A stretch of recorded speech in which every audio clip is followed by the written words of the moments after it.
যখন হায়াতের ঘন্টায় বাড়ি পড়বে একটা সেকেন্ডের জন্য আর কিন্তু দুনিয়ায় থাকা যাবে না। মানুষ কিন্তু মূলত বড় হয় না, মানুষ কিন্তু আস্তে আস্তে ছোট হয়ে যায়। একটা মিনিট চলে যায়, ওই একটা মিনিট কিন্তু তার হায়াত থেকে কমে যায়। একটা ঘন্টা যায়, একটা ঘন্টায় কিন্তু মানুষ কবরের দিকে আগাইয়া যায়। একটা দিন চলে যায়, একটা দিন কিন্তু মানুষ মৌতের দিকে আগাইয়া যায়। এমন একটা দিন হঠাৎ করে চলে আসবে, অমুকে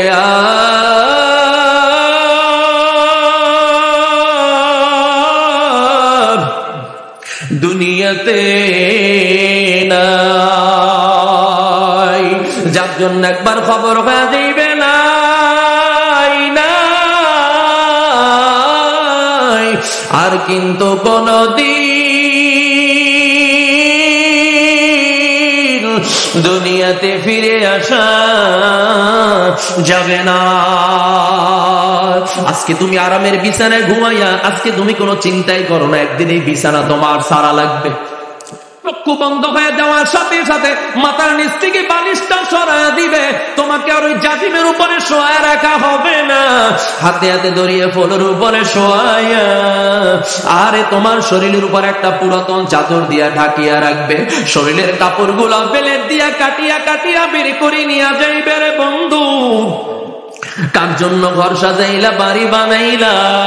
এই দুনিয়ায় মূলত সব হলো স্বার্থপরের দল। আপন হলো আপনার আমার একজন, তার নামটাকে একটু জোরে আওয়াজ দিয়া বলেন, চাইলে সাদা আঙ্গুল উঁচু করে বলেন তিনি কে? আরো জোরে আওয়াজ দিয়া বলেন তিনি কে? ওই আল্লাহ ডাক দিয়া বলি, লা তাখুযুহু সিনাতুন ওয়ালা নাওম। বান্দা, আমি আল্লাহর ঘুমও নাই, তন্দ্রাও নাই, সব সময় বান্দা তোর দিকে আমি আল্লাহ তাকায় থাকি। কখন বান্দা তুই আমি আল্লাহকে আল্লাহ বলিয়া ডাক দাও, আমি আল্লাহকে ডাক দিতে দেরি, আমি আল্লাহ জবাব দিতে মোটেও দেরি করি না। এই জন্য দুনিয়ার পরিচয় নেন, আখিরাতের পরিচয় নেন, তারপরে দুনিয়ার থেকে বিদায় হন। কাজে আজকের মাহফিলকে বিদায় মাহফিল মনে করে নিয়াতে খালেস করে নেন। আর হয়তো বেশ সুযোগ আমি পাবো না, আর তওবা করার সময় মনে হয় আমার আর হবে না। এই জন্য আজকের মাহফিলকে বিদায় মাহফিল মনে করে নিয়াত খালেস করে নেন। আর কোনোদিন 5 ওয়াক্ত নামাজ ছাড়বো না, নবীর তরিকার বাহিরে চলবো না, রমজানের রোজা আর ছাড়বো না। যতদিন বাঁচবো কোরআনের সাথে মহব্বত রাখবো, কোরআন ওয়ালাদের সাথে সম্পর্ক রাখবো, আল্লাহর গোলামির উপর আমার জীবনটাকে চালাইবো। এই নিয়াত করে যদি খালেস নিয়াত করে নিতে পারে, জীবনের সব অন্যায়ের জন্য যদি তওবা করে নিতে পারে, আমার আল্লাহ ডাক দিয়া বলে, লা তাকনাতু মির রাহমাতিল্লাহ, খবরদার গুনাহ যতই হোক না কারণ আমি আল্লাহ রহমতের দরজার দিকে ফিরিয়া যাস না। আমি আল্লাহর কাছে তুই মাপ চাওয়ার মতো যদি চাইতে পারো, আমি আল্লাহ তোর পাহাড় সমান গুনাহকেও মুহূর্তের মধ্যে মাফ করে দিব। কি যে উপায় দেয়া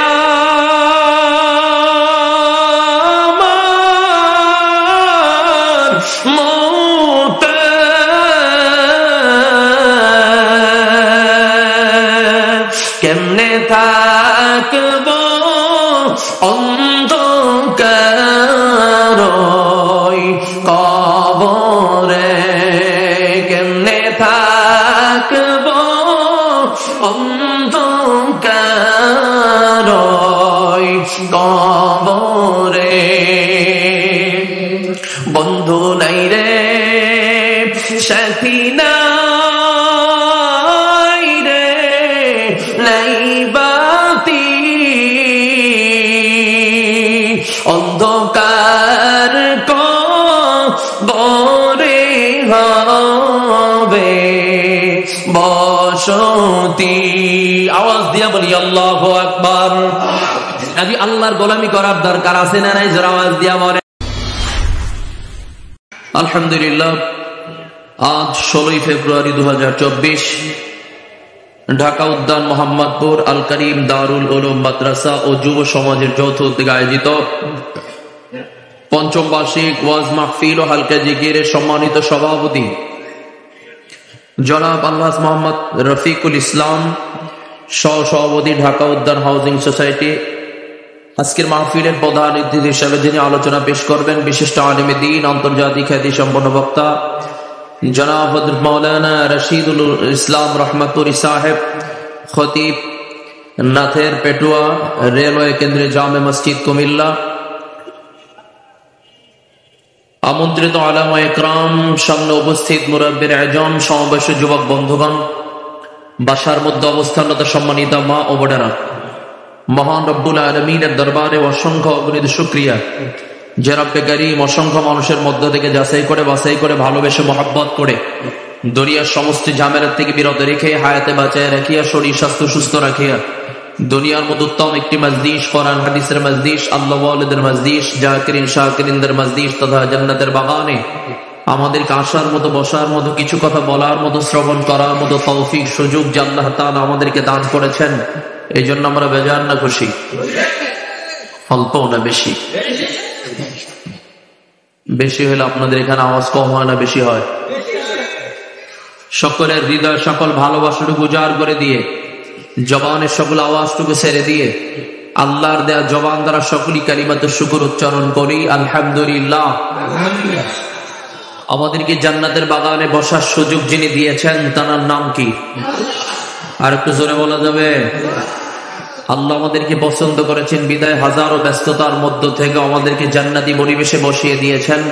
এটা অবশ্যই রবের পক্ষ থেকে দামি এক নিয়ামত, যে নিয়ামতের শুকুর আদায়ার্থে যদি সারা জীবন সিজদায় পড়ে থাকি, তারপরেও এই নিয়ামতের শুকুর গুজারি করে শেষ করা আমাদের কারো পক্ষেই সম্ভব নয়। এই জন্য বান্দার কাজ হলো চেষ্টা করা। কবুল করার মালিক কে?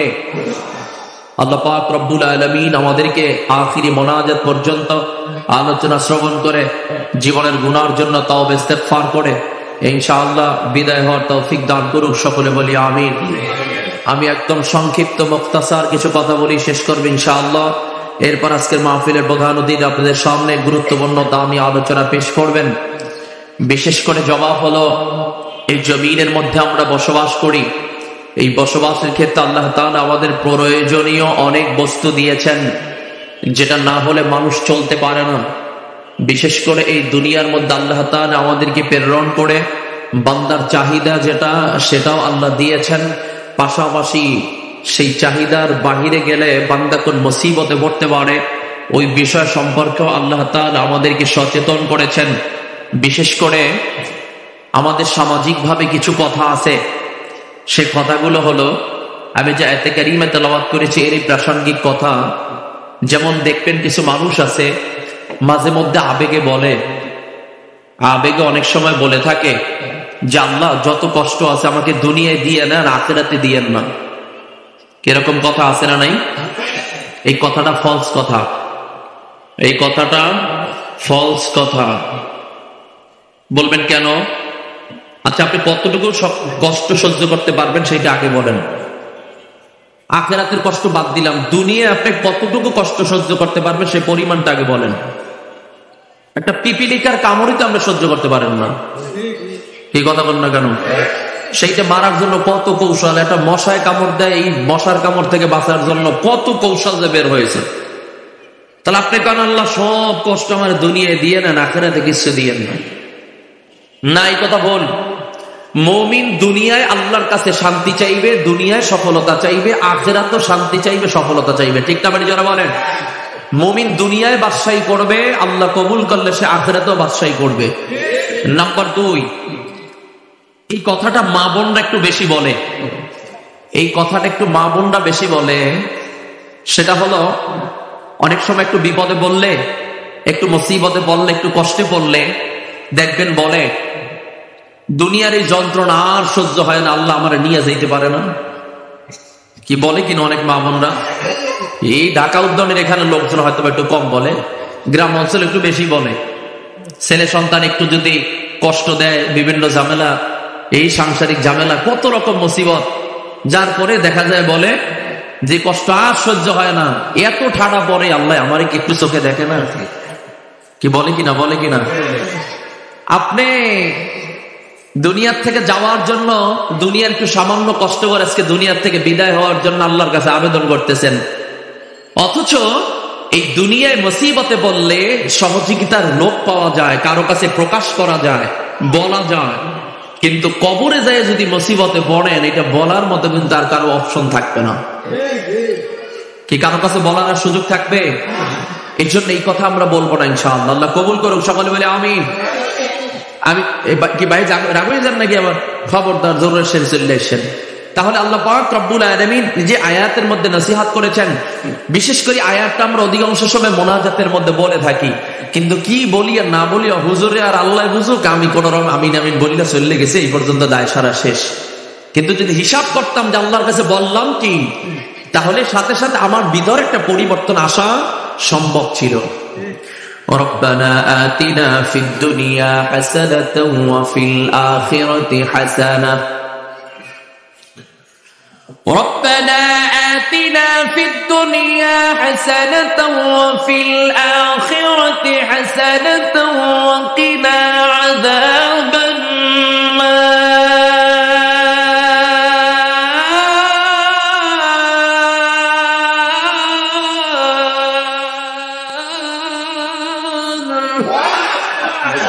আপনাদের এই জায়গায় তাকবীর ওরা এই পর্যন্তই নাকি?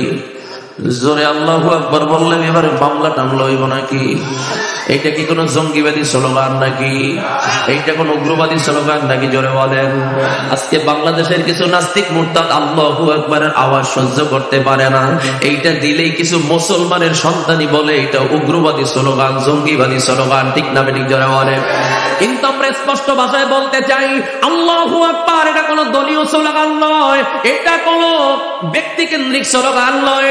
আল্লাহু আকবারের স্লোগান এটা কোন দলের স্লোগান নয়। আল্লাহু আকবার স্লোগান এটা মুসলমানের জাতিগত স্লোগান, ঠিক না ঠিক? জোরে বলেন। আল্লাহু আকবারের স্লোগান এটা মুসলমানের ঈমানের স্লোগান, ঠিক না ঠিক? জোরে বলেন। আপনি যেই দল করেন না কেন, যদি বলেন মুসলমান, আপনার জন্য আল্লাহু আকবারের স্লোগান, ঠিক না ঠিক? জোরে বলেন। যদি বলেন এইটা আমাদের স্লোগান না, তাহলে আমরাও বলবো আপনিও আমাদের মুসলমানের দলের লোক না, ঠিক না ঠিক? জোরে বলেন। কাজে আপনাদের কাছে জানতে চাই, এই জমিন কার? এই আসমান কার?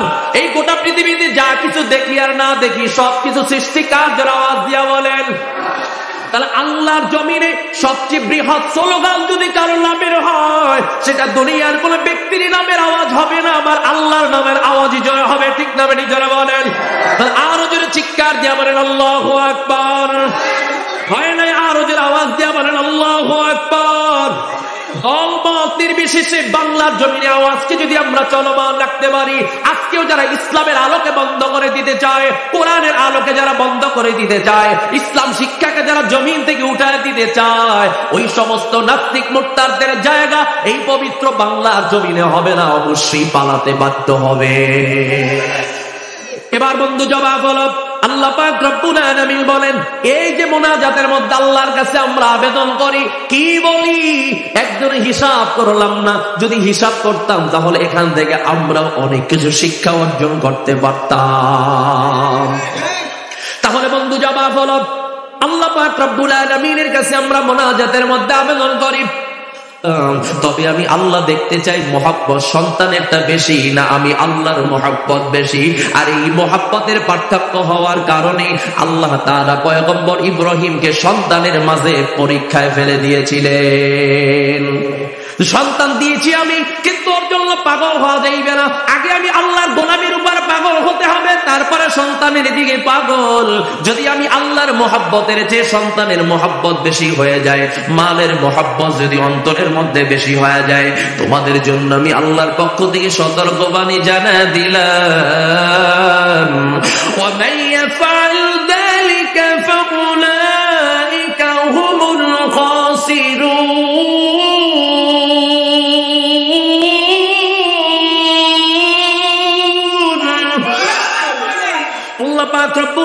বলেন, অবশ্যই যদি এই দুই বস্তুর চেয়ে আমি আল্লাহর জিকির কম হয়ে যায়, আমি আল্লাহর মহব্বত তোমার কল থেকে যদি কমে যায়, অবশ্যই তোমাদেরকে ক্ষতিগ্রস্তদের কাতারে হাসরের ময়দানে দাঁড় করে দেওয়া হবে, এড়ে যাওয়ার কোনো রাস্তা নাই। এবার আমি একদম সংক্ষেপে, আমার সময় কম, একদম আমি আপনাদেরকে সংক্ষেপে বুঝাই দিচ্ছি। এবার দ্বিতীয় নাম্বার জবাব হলো, সন্তান তোমার আল্লাহ দান করেছে। অনেক মুরব্বীরা অনেক সময় বলে, হুজুর একটু দোয়া কইরেন, সন্তান আমার কথা শুনে না, সন্তান আমাকে টাকা পয়সা দেয় না, সন্তান আমার কোনো খোঁজ খবর নেয় না, এমন হাজারো অভিযোগ এই সমাজের মধ্যে আছে না নাই? আমি আপনার কাছে জিজ্ঞাসা করতে চাই, ও সন্তানের পিতা, আপনি যে অভিযোগ দিয়েছেন সন্তান আপনার কথা শুনে না, সন্তান আপনার হক আদায় করে না, আমি আপনার কাছে জানতে চাই আপনি আপনার সন্তানের হক আদায় করছেন কিনা, আগে সেইটা জবাব দেন। কামাতা দিন ও তো দান, যেমন কর্ম তেমন ফল। আপনি যদি সন্তানের হক আদায় না করেন, সন্তান না করাটাই স্বাভাবিক। এবার মনে করেন সন্তানের হক বলতে আমরা মনে করি ভরণ পোষণ দেই, থাকার জায়গা দিয়েছি, কাপড় চোপড় দিয়েছি, পড়ালেখার খরচ দিচ্ছি, ব্যাস হক আদায় হয়ে গেছে।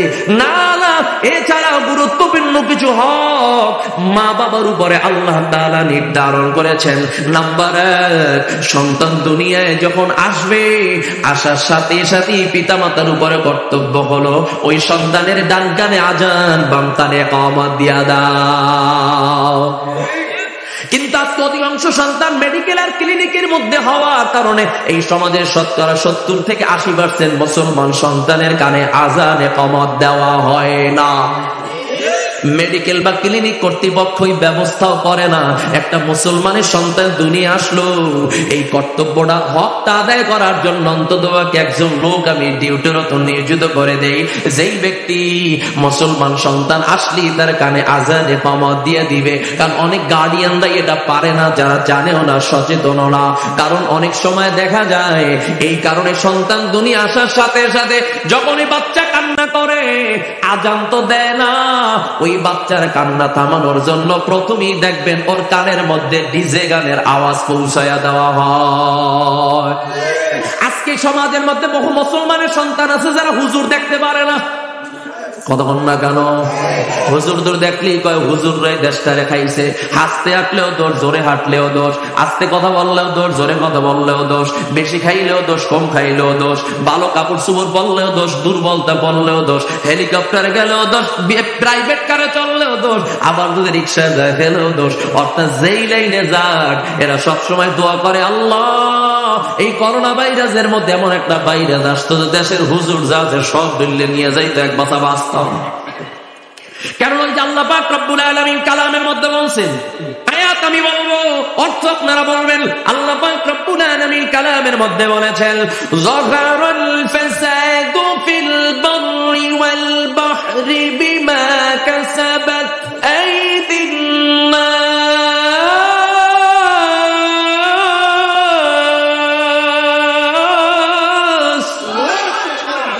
অর্থ হলো জলে এবং স্থল ভাগে যত বালা মুসিবত সব হুজুরদের হাতের কামাই। কি ওলামা একরাম কথা বল না কেন? এইটাই বোঝা যায় আল্লাহ মনে এইটাই বলছে, জলে এবং স্থল ভাগে যত বালা মুসিবত সব হুজুরদের হাতের কামাই। কি কথা বল না কেন? কিছু ব্যক্তিদের কালচার দেখলে এইটাই বোঝা যায়, না না, সব মানুষের হাতের কামাই। তাহলে বন্ধু জবাব হলো, এবার জবাব হলো, সন্তান জমিনে আসার সাথে সাথে পিতা মাতার উপরে কর্তব্য হলো এই সন্তান যাতে ইসলামের বহির্ভূত হয়ে না যায়, ইসলাম বিদ্বেষী যেন না হয়, এজন্য আল্লাহর প্রেমিক যেন এই সন্তানটা হয়। এজন্যই প্রথমে তার ডান কানে আজান, বাম কানে ইকামত দিয়া দাও। আজকে সমাজের গুরুত্ব নাই বললেই চলে, ঠিক কিনা জোরে বলে। নাম্বার 2, ওই সন্তানের সুন্দর একটা নাম রেখে দাও, একটা নাম রেখে দাও। আজকে সমাজের সন্তানের নাম যদি খোঁজ করা হয়, এটা মুসলমানের সন্তান না হিন্দুর সন্তান, নাম খোঁজ কইরা বের করা যাবে না। সকালে জন্মগ্রহণ করেছে, নাম রাখছে সকাল। রাত্রে জন্মগ্রহণ করেছে, নাম রাখছে রাত্রি। বন্যার সময় জন্মগ্রহণ করেছে, নাম রাখছে বন্যা। বৃষ্টির সময় জন্মগ্রহণ করেছে, মিলে রাখছে বৃষ্টি। আছে না নাই? আগের দিনে সন্তান হইলে মসজিদে হুজুরের কাছে দৌড়ায় চইলা যাইতো, হুজুর আল্লাহ আমাকে একটা সন্তান দিয়েছে, একটা সুন্দর নাম রেখে দেন। এখন আর নাম রাখার জন্য হুজুর লাগে না, স্টার জলসা, জি বাংলার বাংলাদেশের কিছু ব্যক্তিদের অভিনয়, কিছু ব্যক্তিদের নায়ক নায়িকাদের অভিনয় তাদের জন্য এখন যথেষ্ট। আজকে নাটক দেখা, এই যে নাটকের অভিনয় কে করে ওর নামের সাথে মিলায় রাখবো। আজকে আর ভালো অর্থ খুঁজে নাম রাখে না, যার কারণে দেখা যায় নামের একটা ভালো অর্থ খারাপ অর্থ আছে। অর্থ যদি ভালো হয় ওইটা তার আখলাকের উপরে আসর করে, নামের অর্থ যদি খারাপ হয় সেটাও তার আখলাকের উপর আসর করে। কাজী বন্ধু ফাইনাল জবাব, নামের অর্থ যদি খারাপ হয় ওই সন্তানের কিছুটা প্রভাব দেখবেন অর্থের কারণে তার আখলাকের উপরে পড়ে যায়। এজন্য বন্ধু জবাব হলো, দ্বিতীয় নাম্বার হক সন্তানের সুন্দর একটা নাম রেখে দাও। কিন্তু আজকে ওলামা ইকরামদের পরামর্শে মুসলমান নাম রাখতে চায় না, যার কারণেই দেখা যায় অধিকাংশ সমস্যা সমাজের মধ্যে আছে না নাই। ফাইনাল পাশাপাশি আর একটা কথা বলতে চাই, এটার জবাব হলো এই সমাজের মধ্যে আজকে বহু মুসলমানের সন্তান যারা আলেম দেখতে পারে না, মসজিদ মাদ্রাসা দেখতে পারে না, আজকে যারা ইসলামের কথা বহু মুসলমানের সন্তান শুনতে পারে না, বলে এটা আমাদের কাজ না, এটা হুজুরদের কাজ। আমার ধারণায় আমি এটাই মনে করি ওই সন্তানদের কোনো দোষ না, কারণ যারা আলেমদের বিরোধিতা করবে, মসজিদ মাদ্রাসা দেখতে পারবে না, কোরআনের আলোচনা শুনতে পারবে না, আমার মনে মনে চিন্তা মনে হয় জন্মের পরে এদের কানে আজানে কমত দেওয়া হয় না। সব ওই দলের লোক, এ জায়গা আজান দেওয়া হয় নাই। যার কারণে প্রথমে আল্লাহর নামের আওয়াজ ঢুকছে সে কখনো মসজিদের বিরোধিতা করতে পারে না, ঠিক না বেটি চলে বলেন। যার কারণে প্রথমে আল্লাহু আকবারের ধ্বনি ঢুকছে ওই বান্দা কখনো মাদ্রাসার বিরোধিতা করতে পারে না। যার কানের মধ্যে প্রথমে আল্লাহু আকবারের আওয়াজ ঢুকে গেছে ওই বান্দা কখনো আলেমদের বিরোধিতা করতে পারে না, ঠিক না বেটি জোরে বলেন। তৃতীয় নাম্বার জবাব, তৃতীয় নম্বর জবাব হলো পিতামাতার উপরে সবচেয়ে যেটা বেশি কর্তব্য সেইটা হলো সন্তান প্রাথমিক পর্যায়ে সন্তানকে দ্বীনি ইলম শিখায়া দাও।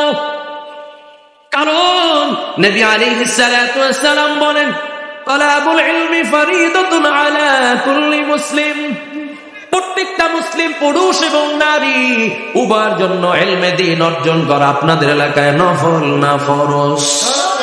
জোরে বলেন। ফরজ কি? পারলে করলাম, না পারলে না করলাম, না করাই লাগবো। মূলত কামিল পাস করা শর্ত না, দাওরায়ে হাদিস পাস করা শর্ত নয়। ইলমে দ্বীন ফরজিয়া শিখাটা প্রত্যেক মুসলমানের জন্য এটা কর্তব্য, ঠিক না বেঠিক জোরে বলেন। দেখা যায় মাদ্রাসায় পড়াতে চায় না, বলে না না মাদ্রাসায় পড়াবো না, মাদ্রাসায় পড়ালে ভাত পাবে না, মাদ্রাসায় পড়াইলে না খেয়ে মারা যাবে। যদি আপনার এইটা মনে হয়, আপনার জন্য আমি বলতে চাই আমার সাথে এক সপ্তাহ সফরে চলেন, আমি দেখবো আপনি কত পরিমাণে খেতে পারেন। হুজুররা ভাত পায় না বিষয় তেমন নয়, ভাত এখন আর খাওয়ার সুযোগ পায় না। মিয়া 20 পথের দেশে ভর্তা, ভাত খাবো না ভর্তা খাবো কেন? কথা কয় না রে ভাই। কারণ আল্লাহ পাক রব্বুল আলামিন এটা নির্ধারণ করেছেন, এই জমিনের মধ্যে আমার আল্লাহ যদি কাউকে সম্মানের খানা খাওয়ায় সেটা একমাত্র ওলামায়ে কেরাম কোরআন ওয়ালাদেরকে আমার আল্লাহ খাওয়ায়। আমার আল্লাহ কাউকে যদি সম্মানের খানা খাওয়ায়, মোহাব্বতের খানা যদি আমার আল্লাহ কাউকে খাওয়ায়, সেটা একমাত্র কোরআনের মোহাব্বতে কোরআন ওয়ালাদেরকে খাওয়ায়, ঠিক না বেটি জোরে বলবেন। আপনি বলবেন অমুক বর্মেকেও তো খাওয়াইছে, আমি বলবো এটা মোহাব্বতের খাবার নয়। ওই ব্যক্তিকে বর্মেকে দেখে যে বকরি জবাই করছে, আস্তা গরু জবাই করছে, এর পিছনে মূল উদ্দেশ্যকে তুমি জানো। আগামীতে যেন নমিনেশন আমার নামে হয়। বর্মের জন্য যে গরু জবাই দেওয়া হয়েছে ওটা মোহাব্বতে নয়, স্বার্থ হাসিল করার জন্য, ঠিক না বেঠিক জোরে বলেন। আর ওলামায়ে কেরামদেরকে আমার আল্লাহ যেটা খাওয়ায় এটা মোহাব্বতের খাবার। স্ত্রী বড় বড়টা লালন পালন কইরা রেখে দিয়েছে, হুজুরে দাওয়াত দিয়া খাওয়াইবে, কিন্তু ঘরের যিনি কমান্ডার আছে, ঘরের ফ্যামিলি মেম্বার যিনি আছে, উনি নিয়াত করছে এটা বাজারে না বিক্রি কইরা ফেলামু। দেখবেন স্ত্রী এমন চেতা চেতে, খবরদার যা করো করো মুরগির গায়ে হাত দিবা না, তাহলে মুরগির পরিবর্তে বলির নিচে তোমারে শোয়া দিমু, কারণ নিয়াত কইরে রাখছি ওটা হুজুর রে খাওয়ামো, এই জন্য বহুদিন পর্যন্ত লালন পালন কইরা বড় বানাইছি, ঠিক না বেঠিক ধরে বলে। কাজী বন্ধু আপনাদেরকে বলতে চাই, আল্লাহ পাক রব্বুল আলামিন এই যে কর্তব্য, আজকে একটু খোঁজ কইরা দেখেন যত বৃদ্ধাশ্রম আমার দেশে আছে এই বৃদ্ধাশ্রমের মধ্যে একজন হক্কানি আলেমের পিতামাতা পারলে বের করে দেন, জীবনেও বয়ান করব না। একজন হক্কানি আলেমের পিতা মাতা বৃদ্ধাশ্রমে নাই। যত বৃদ্ধাশ্রমে যাদেরকে পাওয়া যায় সব ওই শ্রেণীর ব্যক্তিদের মা বাবাকে পাওয়া যায়। কারণ হ্যাঁ তো বিজি, মা বাবার খিদমত করার সময় নেই। এমনকি মারা গেলে জানাজা উপস্থিত হবে চাকরি সুবাদে, সেই সময়টাও তার কাছে নাই। ঠিক না নিজেরা বলেন? বলে আপনারা দাফন কাপড়ের কাজ শেষ কইরা দেন, আগামী সপ্তাহে সরকারি ছুটি পাবো, আসার পর 3টা গরু মাইরা দিব, হক আদায় হয়ে যাবে। ঠিক না নিজেরা বলেন? গরু 10টা খাওয়াইয়া দেশের সব মানুষের দ্বারা যদি দোয়া করাও, দোয়া কবুল হয়েছে কিনা এমন কোন গ্যারান্টি নাই। কিন্তু নিজের সন্তান আল্লাহর আদালতে হাত উঠাইতে দেরি, আবার আল্লাহ ওই সন্তানের পিতা মাতাকে মাফ করতে মোটেও দেরি করে না। কাজী বন্ধু, এজন্য আপনাদেরকে বলতে চাই, সন্তানকে যদি দ্বীনি ইলম শিখায় দিতেন। আজকে সমাজের মূল কালচার হলো সন্তান যেটা একটু চালাক চতুর পায় নিয়াত কইরা ফেলায় সেটার ইংলিশ মিডিয়ামে দিয়ে দিব। আর যারা চায় ডাইনে যায় বামে, হাঁটতে গেলে ঘুরলে পরে কয় হুজুর দোয়া কইরে নিয়াত করছে এইটারে মাদ্রাসায় দিয়ে দিব। কথা বল না কেন? মানে উনি এই নিয়াত করছে, এটা দেওয়ার কোনো কাম হইব না, কোন রকম চললে ফিরলে যেন খাইতে পারে, এই জন্য মাদ্রাসায় দিয়ে দিচ্ছে। এটার দ্বারা কোনো কাজ হইব না। কিন্তু ফাইনাল সমাধানে কি দেখা যায়? যেই সন্তানকে মাদ্রাসায় পড়ান নাই, অনেক টাকা অর্জন করার নিয়াত করে, ইনকাম খাওয়ার নিয়াত করেছেন, ওই সন্তানের ইনকাম আপনার কপালে জুটে নাই। কিন্তু যেই সন্তানকে বখিল মনে করেছেন, কম জ্ঞানী মনে করেছেন, ও মাদ্রাসায় পড়ার কারণে ওর মাথার মধ্যে আমার আল্লাহ তাআলা এটা ঢুকে দিছে কোরআনের মাধ্যমে, মা বাবার খেদমত করলেই জান্নাতের রাস্তা তোর জন্য খোলা। এজন্য 10,000 টাকাও যদি মাসে ইনকাম করে, মা বাবাকে নিয়ে যা ইনকাম করে তা দিয়ে একত্রে চলে আসে না নাই। পাশাপাশি স্পষ্ট লাস্ট কথা হলো, যারা বলেন মাদ্রাসায় বললে চাকরি পাবে না, মাদ্রাসায় বললে না খেয়ে মারা যাবে, একটু দেখায় দিতে চাই, এই জমিনের মধ্যে একটু তাকায় দেখেন, মাদ্রাসায় পড়ুয়া একটা সন্তানও বেকার ঘুরে না। চোখ করে দেখেন না ভাই। অথচ বড় বড় ডিগ্রি অর্জন কইরা চাকরি পায় না, বেকার, বন্ধুদের সাথে সম্পর্ক শেষ, ফ্যামিলির থেকে চাপ সৃষ্টি, এত টাকা খরচ কইরা পড়ালেখা করে, করলামটা কি? এত কথা বন্ধুরা সহ্য করতে পারে না। সমাজের মানুষ বিভিন্ন রকম কথা বলে, এরপরে কোন রকম টাকা পয়সা ধার করে এক গাছ রশি কেরয় করে ভালো একটা গাছ খোঁজ করে গলায় দিয়া ঝুলিয়া পড়ে, বেকারত্বের অভিশাপের কারণে। এমন ঘটনা বাংলাদেশে আছে না নাই জোরে বলে? কিন্তু মাদ্রাসায় পড়ু একদম কম শিক্ষিত, কম, সেই সন্তানটাও দেখেন বেকার না, ও মাসে কমপক্ষে 15, 20, 25, 30 হাজার টাকা জায়গায় বসে ইনকাম করে, আছে না নাই জোরে বলেন? কাজী বন্ধু, আপনাদের পায়ে হাত দিয়ে অনুরোধ জানাই, ওই পিতামাতার কপাল কত ভালো, যেই পিতামাতা দুনিয়া থাকা অবস্থায় সন্তানের খেদমত নিতে পারে, ওই পিতামাতার কপাল কত ভালো, যে পিতামাতা ইন্তেকালের পর নিজের সন্তান মা বাবার গোসলটা করে দেয়। ওই সন্তানের, ওই পিতামাতার কপাল কত ভালো, যেই পিতামাতা ইন্তেকালের পর নিজের সন্তান মা বাবাকে সাদা কাপড়ে প্যাকেট বানাইয়া দেয়। ওই পিতামাতার কপাল কত ভালো, যেই পিতামাতা ইন্তেকালের পর নিজের সন্তান মা বাবার লাশটাকে সামনে নিয়ে জানাজার নামাজটা পড়ে দেয়। ওই মা বাবার তকদির কত ভালো, যেই মা বাবা ইন্তেকালের পর নিজের সন্তান মা বাবার লাশের খাটিয়াটা কাঁধে করে কবরের দিকে দিয়া যায়। ওই পিতামাতার কপাল কত ভালো, যেই পিতামাতা ইন্তেকালের পর নিজের সন্তান মা বাবার লাশটাকে হাতে হাতে ধরিয়া ওই 3.5 রাত কবরের মধ্যে জন্মের তরে হাতে হাতে ধরিয়া দোয়া পড়িয়া বিদায় দেয়। ওই মা বাবার কত কপাল ভালো, যেই মা বাবা কবরে যাওয়ার পর মা বাবার জন্য সন্তান প্রত্যেকটা মোনাজাতে আল্লাহর আদালতে হাতটা উঠে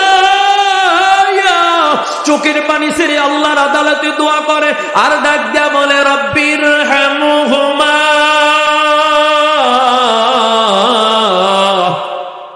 কামা রব্বায়ানি সগীরা রব্বিরহামহুমা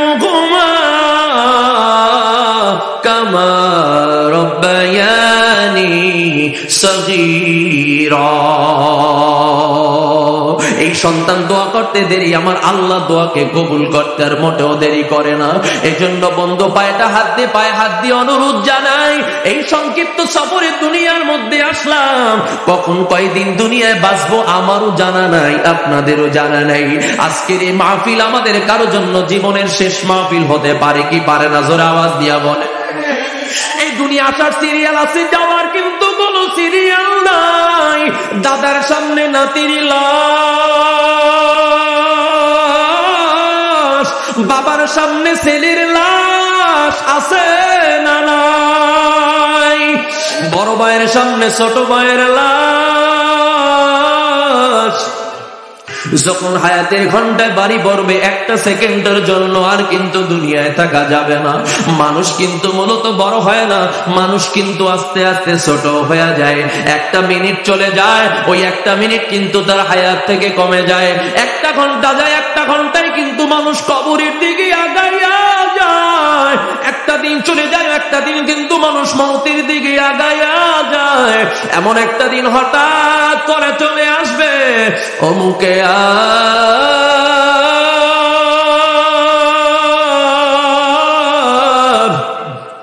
দুনিয়াতে নাই, যার জন্য একবার খবর হয়ে যাইবে নাই, আর কিন্তু কোনদিন দুনিয়াতে ফিরে আসা যাবে না। আজকে তুমি আরামের বিছানায় ঘুমাইয়া, আজকে তুমি কোনো চিন্তাই করো না, একদিন এই বিছানা তোমার সারা লাগবে। চক্ষু বন্ধ হয়ে যাওয়ার সাথে সাথে মাথার নিচ থেকে বালিশটা সরায়া দিবে, তোমাকে আর ওই জাজিমের উপরে শোয়া রাখা হবে না, হাতে হাতে ধরিয়ে ফলের উপরে শোয়াইয়া আরে তোমার শরীরের উপর একটা পুরাতন চাদর দিয়া ঢাকিয়া রাখবে। শরীরের কাপড়গুলো বেলের দিয়া কাটিয়া কাটিয়া বের করে নিয়ে যাইবে। রে বন্ধু, কার জন্য ঘর সাজাইলা, বাড়ি বানাইলা? এই দুনিয়ায় মূলত সব হলো স্বার্থপরের দল। আপন হলো আপনার আমার একজন, তার নামটাকে একটু জোরে আওয়াজ দিয়া বলেন। হইলে সাদা আঙ্গুল উঁচু করে বলেন তিনি কে? আরো জোরে আওয়াজ দিয়া বলেন তিনি কে? ওই আল্লাহ ডাক দিয়া বলে, লা তাখুযুহু সিনাতুন ওয়ালা নাওম। বান্দা, আমি আল্লাহর ঘুমও নাই, তন্দ্রাও নাই, সব সময় বান্দা তোর দিকে আমি আল্লাহ তাকায় থাকি। কখন বান্দা তুই আমি আল্লাহকে আল্লাহ বলিয়া ডাক দাও, আমি আল্লাহকে ডাক দিতে দেরি, আমি আল্লাহ জবাব দিতে মোটেও দেরি করি না। এই জন্য দুনিয়ার পরিচয় নেন, আখিরাতের পরিচয় নেন, তারপরে দুনিয়ার থেকে বিদায় হন। কাজে আজকের মাহফিলকে বিদায় মাহফিল মনে করে নিয়াতে খালেস করে নেন। আর হয়তো এই সুযোগ আমি পাবো না, আর তওবা করার সময় মনে হয় আমার আর হবে না। এই জন্য আজকের মাহফিলকে বিদায় মাহফিল মনে করে নিয়াত খালেস করে নেন। আর কোনদিন 5 ওয়াক্ত নামাজ ছাড়বো না, নবীর তরিকার বাহিরে চলবো না, রমজানের রোজা আর ছাড়বো না। যতদিন বাঁচবো কোরআনের সাথে মহব্বত রাখবো, কোরআন ওয়ালাদের সাথে সম্পর্ক রাখবো, আল্লাহর গোলামির উপর আমার জীবনটাকে চালাইবো। এই নিয়াত করে যদি খালেস নিয়াত করে নিতে পারে, জীবনের সব অন্যায়ের জন্য যদি তওবা করে নিতে পারে, আমার আল্লাহ ডাক দিয়া বলে, লা তাকনাতু মির রাহমাতিল্লাহ, খবরদার গুনাহ যতই হোক না কেন আমি আল্লাহর রহমতের দরজার দিকে ফিরিয়া যাস না।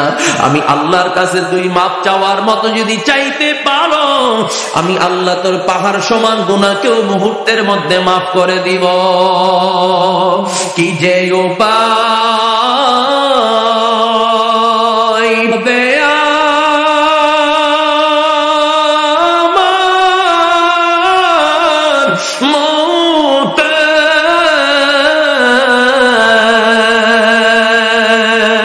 কেমনে থাকব অন্ধকার কবরে, কেমনে থাকব অন্ধকার কবরে। বন্ধু নাই রে সাথী নাই রে, নাই বাতি, অন্ধকার কবরে হবে বসতি। আওয়াজ দিয়া বলি আল্লাহু আকবার। কাজী আল্লাহর গোলামি করার দরকার আছে না নাই? জোরে আওয়াজ দিয়া বলেন।